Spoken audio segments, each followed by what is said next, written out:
Hi, and thanks for joining the SJ Child Show. The SJ Child Show brings value to families through education and resources. But the SJ Child Show isn't just about me. It's about us as a community.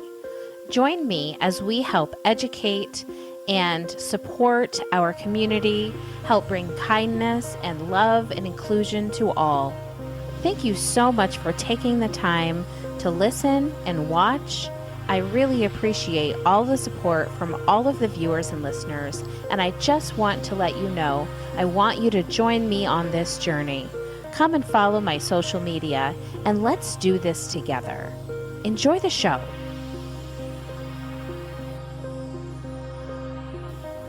Introducing Autism Vehicle Home Safety Kits, Emergency Responder, Alert Stickers, Personal Profiles with Autism Needs and a Communication Board, Masks and Earplugs, keeping families and emergency responders educated and safe. Get yours today at sjchilds.org. Helping autism families impact their child's developmental milestones through home relocation, community resources, and home designs. For every 3 homes Natalie Castro sells, she funds and designs a sensory room for a community center servicing individuals with autism. She volunteers to coach law enforcement, first responders, and ER nurses how to have a positive experience for individuals on the autism spectrum. Hi, and welcome to the SJ Childs Show. I'm your host, SJ Childs, and today I have Elizabeth Becker with me. She is an autism mom, and an author, a writer, professor, and just a wonderful, well-rounded human being that is going to share some amazing information with us today. So thank you so much for being here today, Elizabeth. Thank you, Sarah, for letting me be on your show. Yeah. Yes, I'm one of what they coined a long time ago is I'm one of the pioneers of the autism movement. My son, Matt, was born in 1986 and diagnosed in 1988. So we've been doing this autism journey a really long time. And because I'm a scientist and because I have that scientist nerdy brain, I took notes the whole time. And I wanted to understand my son, and I wanted him to be able to communicate with me. At his week-long investigation as to what was wrong with my son, he was hospitalized for an entire week at the Kluge Center in Charlottesville. And we had a whole team of doctors were checking on him every day. Somebody else would come in, they would run all these tests. And at the end of the week, they sat my husband and I down and they said that my son was severely autistic, but they didn't like to give that severe moniker to him because he had one thing that was lacking, and that was that he did not injure himself. And because he didn't injure himself, they switched that diagnosis to moderate severe autism. And that was followed right after with he needs to be institutionalized. Now, I can't even imagine taking a 2-year-old and putting him in an institution. I can't, that does not even compute in my brain. Unfathomable. So no, agreed. I rejected it. And when I told them that I wasn't going to do that, they warned me and told me that I didn't know what I was getting into and that I was going to harm my family by taking him home. That's the reality of where we started. Misinformation 101, right? Yeah. Well, it was 1 in 10,000. Yeah. And doctors just didn't see it in their entire careers. They did not see one case of autism. So when they did, they were unsure of it. They did not have the information that they have now. Yeah. They didn't know about it as much as they do now. So you're looking before all of that information became available. As far as they were concerned, Matt was more like a robot. He was unfeeling. He would never be able to learn anything. He would stay he would grow up physically, but mentally he would never change. And that was the dire stuff that they hit me with. And I knew that was baloney. Yeah. Good for you. When you're a scientist nerd like I am, you see things deeper.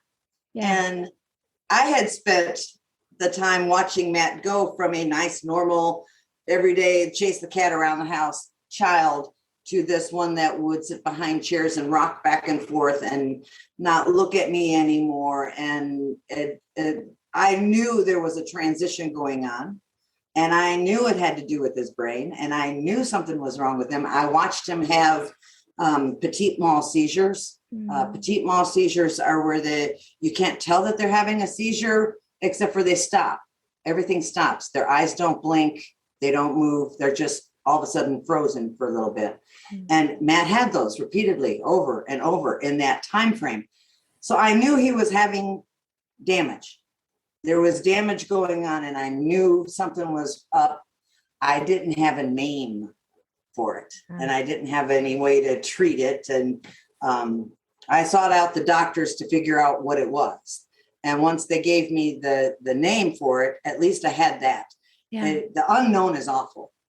When you don't know something, that's an awful feeling. But once you have a name to it, that seems to help. Just the idea that you have a name. The problem is their idea of how to help and my idea of how to help, that was not the same. So I took him home, and I thought, what I see in my son is somebody who can learn. I see that there's curiosity in the way that he held things. He would pick something up, and he might not hold it the way a normal child would hold it. He might have a car in his hand and hold it upside down, but he was looking at it, and that's curiosity. That's observation. Yeah, exactly. You're watching a child look at something, that they're thinking. So this was not an unthinking child. It was tiny little glimpses like that I knew they were wrong in their assumption that he'd never be able to do anything. So I get him home, and my first thing was to label everything in my house. I took out pieces of paper and tape and pens, and I labeled the wall, lamp. I mean, I went around the house. I labeled everything. Everything was labeled. I knew that he didn't like to touch certain things, so I made it great big. It was like a bowl, great big bowl, Tupperware bowl of beans, different kinds of beans. And I would have him watch me put his car under all those beans. And for him to retrieve that car, he had to put his hands through all that. So I was trying out different textures with him. And I know that he loved water. So I used water a lot to help him just to get stimulated enough to be able to look at me in the face every once in a while. He always kept his eyes cast down. It was just really hard for him to get his head up, but I never forced it. I'd ask him to look at me, but you can't. I felt that I couldn't force that, because evidently that hurt. The way that he would cast his eyes down meant something was going on. Something about looking up at a person's face was hard for him. Yeah. So I didn't want to make him fear me. So I let him guide me. Yeah. And I'm a very curious person. So I watched a lot of stuff. I was watching him all the time, and he was communicating. He just wasn't using speech. And I watched him use things like his body language and gestures. And, over time, it turned into all kinds of cool stuff. The very first one, though, was touch. And when he was upset over something, I would just simply take the palm of my hand and lay it on his cheek. And that first thing, he would just like, take that away. But over time, when he'd hurt himself, he instead of crying, he'd just come over, he'd grab my hand and put it on his cheek. Comfort. Yeah. And it became something that he came to really like. Yeah. And then there was one day when I was the one that was upset. And I would, you know how life gets to you, and every once in a while you just have bad days. Yeah. And I was the one that was crying, and he found me and took his hand and put it on my cheek. That's massive communication. Those moments, right? I mean, I agree. Just through touch, Yeah. he was confirming to me that he cared. He Yeah. cared about me. There's an empathy there, Yeah. which that they had told me he's never going to have empathy. Yes, he did. He had empathy right off the bat. He had empathy at a very early age. The eye contact came very slowly. That took years. And when he finally, and our eyes would meet, and he could only hold it for maybe a second or two, and then he'd drop his eyes back down. That got longer and longer. Yeah. Until, now, Matt is 36 years old, and he looks at me in the eyes, and he can keep my gaze for quite a while before he has to turn away. So he's doing really good at being able to do that. You can't do that with everybody. It has to be a face that he knows. Yeah. He can't look at a stranger like that. He still diverts his eyes for strangers. But for people that he knows, he can actually keep that eye gaze now. That is other things that he did, one of my favorites was gestures. People think gestures as in bye-bye and that kind of thing. Matt used his gesture as a cool body language. Sorry about the phone. It's okay. It happens, doesn't it? Yeah. Isn't that the truth? Well, real life, folks. My car warranty or something, yeah. So Matt was already in the school system. He entered the school system. He was only 2.5 years old when he entered into the preschool kind of thing. And then he moved up. And as he moved up, he didn't have any language. And he was in a first grade classroom for special needs children. And nobody in there had autism but him. They would start at the beginning of the day by going through the alphabet, and Matt would dive underneath the table. He didn't put his hands over his ears because the whole class was doing the A, B, C, and he couldn't take that. But at the same time, he would go look up at the ABCs across the blackboard. So he was putting the 2 and 2 together. He just couldn't take the noise. And I know this because I used to, pop in when the teachers least expected me. Yeah. And I was in the back of the classroom. I told him I was there for an observation day. And I'd just sit in the back and watch and see what he did with the classroom. They didn't give him a lot of attention of anything. And I asked them about this, and they said, well, Matt can't learn. Matt doesn't learn and all this. And I said, well, he's watching those ABCs, even though he's doing this, he's watching you go over those ABCs. And they couldn't believe that, that's just a parent being hopeful, right? They're just a parent being hopeful. Well, in that same time frame, it was spring, and we had the kids outside, and Matt's over on the hillside, and it's very sunny, and all of a sudden he just drops everything he's doing, and he stands very still, and his body starts doing this number and twirling and twisting, and every time he'd make a new movement, he'd look over his shoulder. So I was interested in what is he looking at over his shoulder. So I got up and moved to that part of the deck to where I could see what was behind him, and that was a shadow. So I was waiting for him, and I was watching him do those. And as he did them, he was making the letters of the alphabet. He was making the A, the B, the C, and he went in order A to Z beautifully. So cool. And I was just so thrilled watching this, and I clapped, and I was going, guys, come here, you gotta watch this. So everybody came over, and we're all watching. I said, Matt, do that again.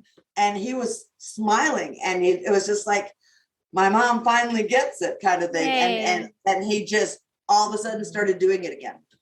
Well, my stepdaughter, which it was only like a year older than him, was going to go out there and do it with them, right? So she gets out there, and she's watching him do it, and he would stop what he was doing and go over and fix her body. Oh, that was cute. Right? She had to make sure her arms were like this and like that. And so he was also teaching, engaging, and I love that. Communication. Oh my gosh. So when we have a school day, of course, I go into the classroom and I said, Matt knows his ABCs. And I said, I want you to just keep an open mind and watch this. And I asked Matt to please do the alphabet dance. And so he did. He started doing it, and they just sat there with their mouth open. They're just like, and that started something brand new. All of a sudden, the teachers got excited about the possibility of being able to reach this child that they thought was unreachable. And they started to think outside the box on how to teach him and how to assess what he knew and what he didn't know. And you could not use speech. You couldn't use a written test. You had to think outside the box in order to figure out what does he actually know and what does he need help with. So that's where the education system finally just kicked in. And from that moment on, every grade that he went into, I went in and spoke to the teachers, and I'd go in. I always did the sneak up on them and appear thing. Yeah. Keep them on their toes. I agree. But I used to go in, and they got so used to me coming in. It was just not a big deal anymore.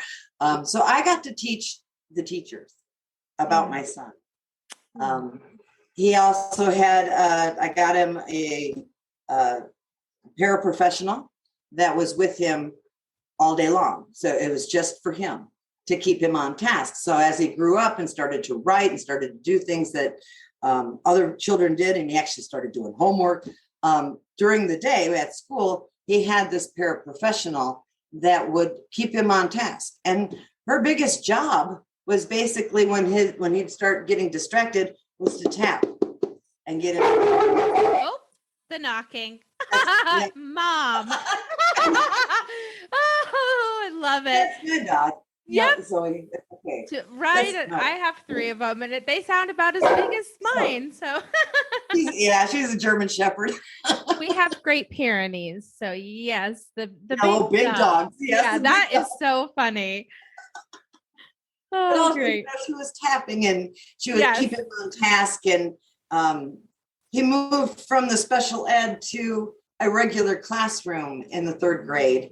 He did a 3rd grade of special ed, and then the very next year he did 3rd grade again in a regular classroom. And I didn't want him to just jump to 4th grade. I wanted him to spend the year getting used to the idea of other children and the routines. And having him hear the same material again was the routine that he needed to keep focused. So keep his confidence up. I didn't want to throw him into the deep end. So I held him back one year, and that turned out to be a really good idea because he started making straight A's, and then the kid made straight A's all the way through high school.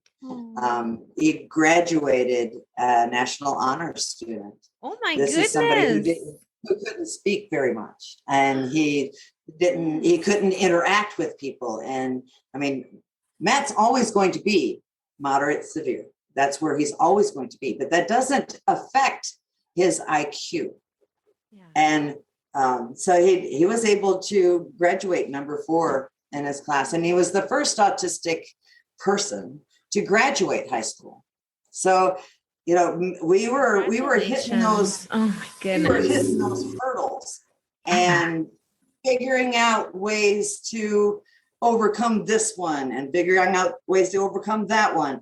And so every year we had something different that we were trying to tackle. He did play sports for a little bit. He played t-ball. That was fun. Oh, yeah. T-ball is one of those things where no child knows what they're doing. Yeah, right. None of them do. Herding kittens on the field. The butterflies that come by in the outfield, they're more interested in the butterflies than the ball. So Matt really didn't stand out very much. That's funny. Yeah, definitely. I remember those years. But for him to play t-ball, we had to teach him how to run from one base to the next. Yeah. And I had papers out in my front yard, bases 1, 2, 3 kind of thing, and then the home plate. And I was bribing him to go from one plate to the next one with peanut M&Ms. Okay, come to this one. Now you get some more M&Ms. Now you get, right. So I was bribing him all the way around. Well, that turned out to be a problem when he was actually playing T-ball and he got, got out. Yeah, he got out at first base. Well, he'd never gone backwards ever. Yeah. He always went forward, and he needed to go to second and third and then to home. And the coach was the umpire was all upset, and the other coach from the other team was all upset because Matt refused to come off. At that moment, don't you wish those adults could just have a little bit of flexibility and remember, just give the kids. His coach was laughing the whole time. Yeah. He thought it was hilarious. So his coach got it. Yeah. But the other team's coach did not. Sure. Oh gosh. No, so I've got a lots of stories of what we ran into, and what I did right and then what I did wrong, and had to backtrack and redo over again. And I love that you said that. It was constantly a learning process. Yeah. And trial and error. It is. All of it's trial and error. So the books that I've written, the first one was just stories of encouragement for parents that were just getting those newly diagnosed children, right? Yeah. And they didn't know what they were headed. And so those were stories to let them know that this is okay. You're going to be fine. There's some enjoy some of these funny moments that you have. Yeah. And never give up the hope. Always strive to keep that hope, because sometimes days do feel like they're hopeless, but they're not. They're not hopeless. And the whole time that I was with him, I was, like I said, I was taking all these notes because I'm a nerd. And so when I finally wrote the second book, that was the book I wanted to write all along. It was the book on how to communicate when somebody doesn't speak. Yes. That one is this one, Listening with the Heart. This is a guide to understanding nonverbal communication in the autistic child for parents, teachers, and professionals. Beautiful. So it's geared to everybody. The language is not all these massively long words. No. I write like I talk. So I just explain it as if I were explaining it to my students in college. I explain it the same way, and it's gone over pretty well. So I'm very happy. It's the very first book, of course, because I'm a pioneer. It's the very first book on communication in nonverbal autistic individuals. So, you got a chance to see my website. Yeah, right? It's great. Did you see the world? It's great. It's amazing. And I can't wait to watch all the YouTube videos. I just only had a few hours, so I didn't have enough time. Did you see the globe map? Yeah. Mm-hmm. Yeah. We hit 8 million people a few years back, and then my counter broke. Oh my gosh, that's funny. Well, hey, right? It doesn't. I don't know how many. I never replaced the counter, but you take a look at the globe. Matt's basically known all over the world. I love that. We are the biggest secret in autism. He's everywhere around the globe, but we're not on that nightly news thing. We're not on autism channels, and we don't pop up all the time. So like I said, we're one of those big secrets. We're revealing more now, aren't we? Yeah, there you go. A little bit more light shining on it. I think that's a wonderful thing. And, let us know, where can we find the books and where can we find the website? Give us that information. And of course, I'll type it up and make sure it's all written and typed in the descriptions. Well, the website is worldaccordingtomatt.com. It started off as a blog when blogs first started taking off. I started my first blog in 2010, and it was the first one written on an autistic individual. But it never occurred to me to put autism in the title. Oh. So nobody, it Sure. doesn't get out there much if you're trying to search for autism, but the internet was kind of new. And Yeah. I didn't know what I was doing. Believe me, I did not know what I was doing. So when I wrote the book, World According to Matt, I put the autism first. Autism and the World According to Matt. That's the very first book. The second book, Listening with the Heart. Both of these can be found on Amazon. My pen name is just Liz Becker. So you just type in Liz Becker and autism and you'll see they'll pop up. Wonderful. And Barnes and Noble also. Great. So they're on those two big areas there. I haven't really publicized my books much.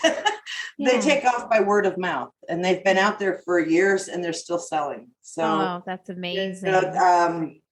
That tells me that people share with their friends. Right. And that makes me feel really good. Agreed. That people like the book that much. Yeah. But I keep trying to keep my focus on my son because he still needs help. Yeah. He moved out. He's been in his own apartment. So cool. I was waiting to talk about that. I'm so excited to hear that. How cool is that? He is living independently in his own apartment. Now, did you ever go back to any of those doctors and stick your finger and say, you should, I told you, or you, nah. I always wanted to, but no, I know, right? I actually went, it's funny, and I won't take up too much of your time or anything talking about it, but I went when our son was diagnosed. His pediatrician had recognized it when he was 16 months old. And so, when I had first found out, I'm honestly, I was so angry at the doctor. I was so angry at the doctor. And I mean, it was the truth, and he was honest, and he was telling me exactly what I needed to hear, but I didn't know how to take that. And I didn't know anything, and so I went to him maybe not 10 years, probably 8 years later. And I had also written just a children's book about DJ, and I took it to him and I said, I was so angry with you. I resented you. But now I'm sorry that I felt that way, because now I see that, you gave me the freedom and the independence and that we both needed to get through this together. And I gave him a copy of the book and everything. And so it turned out to be like such an amazing, just experience to see it go full circle. Yes. With Matt, a lot of parents have told me about that devastation feeling when you first hear it. And I didn't have that. Sounds like you kind of said like you knew a little bit, but you already had kind of an idea ahead of time. Yeah. And the year before Matt was born, my middle son died. Oh, and sorry. A death of a child, that's a very permanent thing. There's nothing you can do about it. Nothing compares to that. Perspective. My son, Matt was alive, and to me, what they had described to me, that was not something terminal. Yeah, and to me, that was good news. Yes, so, I love that. I did not hear in my head. I didn't hear the totality. I remember them saying it, but in my mind, I'm just kind of blowing it off. Yeah. As okay. So what you're telling me is he's going to live? I mean, Yes. So certainly. That's such a different perspective to have of that. So I didn't. Yeah. And I hear the pain in other people when they talk about first getting that first diagnosis. And I just never had that. Yeah. I never had that. And I'm pretty sure it's because in my mind, he was still alive. Yeah. And that's all I needed to know. I knew something was wrong with his brain, and I didn't know if this was going to be something that was going to kill him. I didn't know what was coming. Yeah. So just to hear that it wasn't fatal to me was just like, okay, I'll deal with it. News. Exactly. Oh my gosh. Yeah. Well, and since then, and there was a long time where the same thing, I kind of, having gone through those feelings, advocated for other parents. It's okay.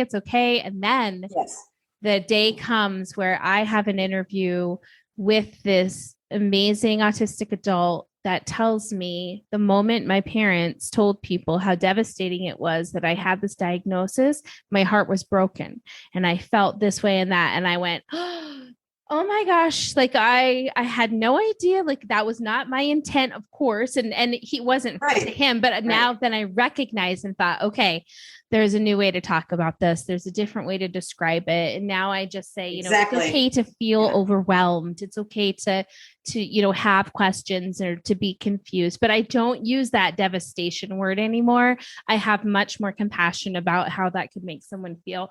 And I love this learning process because when we know, we can do better, right?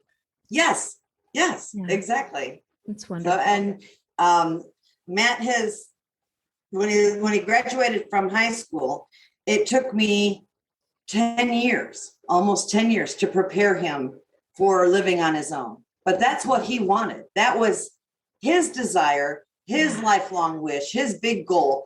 And I was going to move a mountain to do this. Yeah. It was okay. Well, what does he need to do to be able to do this? And we wrote out a massive list of things he had to accomplish in order for him to live on his own.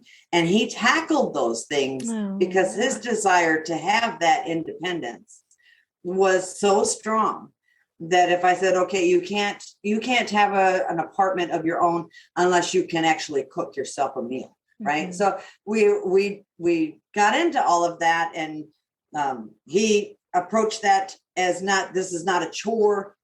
I'm trying to do something for myself. Yeah. And he did. He does his own laundry. He cooks for himself. He cleans his apartment. He takes care of his cat. He's doing excellent. Fantastic. Now he lives in an apartment complex for the elderly and the disabled. So most of his neighbors are elderly. A little bit older than him. Grandmas and grandpas, right? And do they just love him though, and like kind of give him that compassion and sweetness? I think that's so sweet. A couple of years back, I had just stopped over at Matt's. I was getting out of my Jeep, and his neighbor came out and met me on the sidewalk and said, "Did Matt tell you what happened?" And I said, "No, most likely not." Unless unless I already know what happened, I can't bring it out of him. He doesn't. He does not initiate. He doesn't initiate conversation. And I said, "So why don't you tell me what happened?" And he told me that one of the elderly ladies that lived there went out to the mailbox, slipped on the ice, fell into the road, fell in the curb, and basically broke her hip. She couldn't move. So here it is, below zero weather out. She doesn't have anybody to help her, and she is laying down on the ice. And at that particular moment in time, Matt is going to his mailbox, and when he comes out, he sees her, and she is crying and asking for help. And he went over to her and said, it's okay, I'll get somebody. And he went over to his neighbor and knocked on their door and brought them out and showed that person, wow, this is, look what is happening. And he wanted to stay with her until the ambulance came. And when the ambulance pulled up, then he went back into his apartment, and he never said a word, not a word to me. So he basically saved her life. I mean, he was a hero. Hypothermia and broken bones. And Matt doesn't go to strangers. And he knocked on the door of a neighbor. Yeah. And he brought them over to where that lady was. I mean, just that innate. Oh my gosh, right? To happen. Mm-hmm. There's so much more to my son under the surface than I know. Yeah. And I really want to know all of it. And so I even at this late years, I'm still peeling back layers. There's still more of him under there that I don't know yet. Yeah. And I want to know him. I want to know him all the way through. Oh. So he teaches me an awful lot. And I love the fact that his neighbor felt so wonderful about it that he had to come out and tell me. Yeah. Because he knew Matt would never be able to initiate that conversation. He wouldn't. Yeah. And that felt really good, just to know that their neighbors come out and say, yes, definitely. That they can be trusted and you can trust them to help him if anything were to occur like that too. So that's incredible. Oh, yes. It's been such a pleasure to have you on the show today. And I look forward to staying connected with you and keeping in touch and, finding out other things that you find out and learning more and everything. So I just love it. I am really grateful for your time, and I'll make sure to have all of the links in the description for the books and for the website. And of course, if there's any social media you want anyone to follow or anything, or is just the website good? Oh, I'm on Facebook. I have Autism in the World According to Matt. Perfect. So that's one of the Facebook pages. Great. And I also have author Liz Becker. So I have great. that also that Facebook page. Okay, super. So make sure to definitely go and support her, go and support Liz and Matt, and check out the amazing website and the books that I'm really excited to look more into and discover more about everything. And I'd love to catch up with you in the future and find out, what has changed, or if he has any new situations or experiences that come up, and that'd be exciting. So thank you so much for coming today. I appreciate it so much. Well, thank you for having me. It's been a pleasure. Yeah, I loved it. And I'll talk to you soon. All right. The SJ Child Show, produced by SJ Childs LLC. Thanks to all my viewers and listeners for your continued love and support. And thank you to the guests of the SJ Child Show. It's been an honor to have you on the show. Thank you to everyone who continues to support me. Go to my social media and let's build this community together through kindness, compassion, and education